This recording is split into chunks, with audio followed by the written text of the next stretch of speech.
ఆస్తి పంపకాలని మా అత్త పేల్చిన బాంబుకి గిలగిలా కొట్టుకోవాల్సింది పోయి ఇంత సంతోషంగా కనిపిస్తుంది.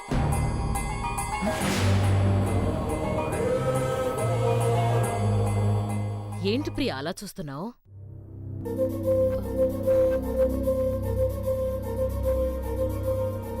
రాత్రి ఇంట్లో అంత గొడవ జరిగింది, మా అత్త కేకలేసింది, ఆస్తి పంపకాల వరకు వచ్చేసింది. ఇన్ని జరిగితే అసలు ఏమాత్రం ఫీలింగ్ లేకుండా మీలో మీరే నవ్వేసుకుంటూ కనిపిస్తుంటేను. నవ్వు కూడా ఫీలింగే కదా. అంటే ఇంత హ్యాపీ ఫీలింగ్ ఏంటా అని. ముందు మా ఆయన మోసం చేశాడని తెలిసి నాకు కోపం వచ్చింది.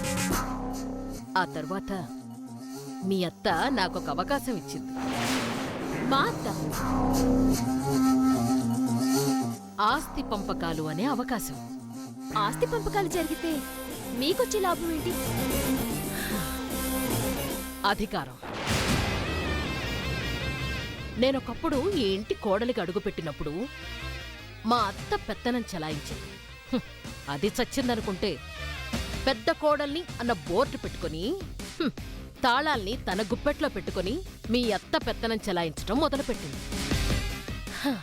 మా ఆయన మాటకి ఎదురు చెప్పలేక ఇంతకాలం మీ తింగరి అత్త చేష్టల్ని, ఎత్తిపొడుపు మాటల్ని భరించాను.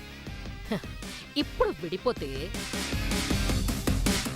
ఎవరింటికి వాళ్లే పెద్ద.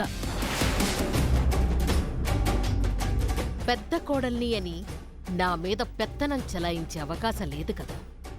నా విషయాల్లో వేలు పెట్టే అవకాశం ఉండదు కదా. మీ చిరునవ్వు వెనకాల ఇంత కదుందా? మరి ఎలాగూ మీ అత్తకి మీ ఆయనకి అంత దమ్ము లేదు. మీ మామయ్య గురించి పట్టించుకోవాల్సిన పనే లేదు. చదువుకున్నదానివి, తెలివైన దానివి, అటుపక్క నువ్వే గనుక ఆస్తి పంచుకుంటే అటు సైడు అధికారం నీకే వస్తుంది.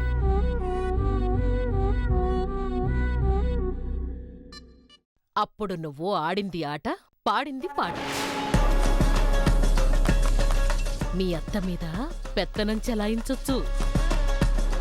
మరీ మొండికేస్తే మా అక్కని టార్చర్ పెట్టొచ్చు. అందర్నీ నీ గుప్పెట్లో పెట్టుకుంటే మా అత్తని ఒక ఆట ఆడి అది ఆ రోజు కోడల్ని నేనైనా వంశపారపర్యంగా వచ్చిన హారాన్ని ఆ గీత మెళ్ళ వేసింది.